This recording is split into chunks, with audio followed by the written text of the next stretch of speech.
Маленький герой Библии. Иисус Навин.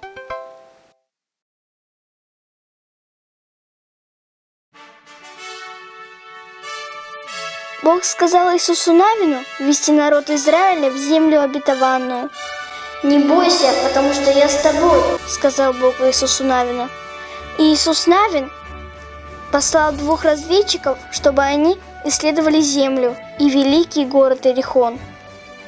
«Воистину, Бог предал нам всю землю», — сообщили разведчики. Люди Иерихона в ужасе, что мы идем. Израильтяне должны были пересечь реку Иордан, чтобы добраться до Иерихона. Когда они внесли ковчег завета в реку, Бог заставил реку остановить поток. Все перешли на другую сторону по сухой земле. Иисус Навин взял из реки 12 камней, чтобы сделать алтарь. Алтарь для того, чтобы напомнить людям о том, как могуществен Бог и что Ему надо повиноваться. Когда люди достигли Иерихона, Бог сказал им, что делать. Они повиновались. Они обходили вокруг города 6 дней.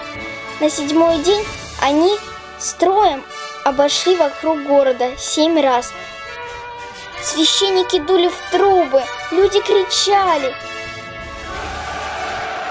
Стены Иерихона обрушились вниз до самого основания.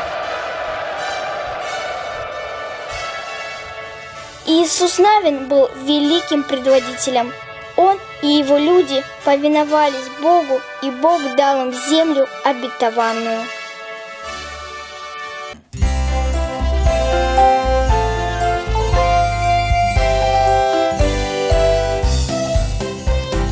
Шаг за шагом, день за днем с Иисусом Навином идем. Он и сильный, и умелый, справится с любым он делом. Шаг за шагом план таков: очистить землю от врагов. Где твои бойцы пройдут, города врагов падут. Иисус Навин, нас веди, что Господь нам сказал, как идти. Землю, что ждет нас впереди, шаг за шагом веди. Шаг за шагом обойдем сильный город Иерихон. Трубы протрубим 7 раз, стены упадут в тот час. Так одно за другим Божий план осуществим. Иисус воевал так, как Бог ему сказал. Иисус Навин, нас веди, что Господь нам сказал.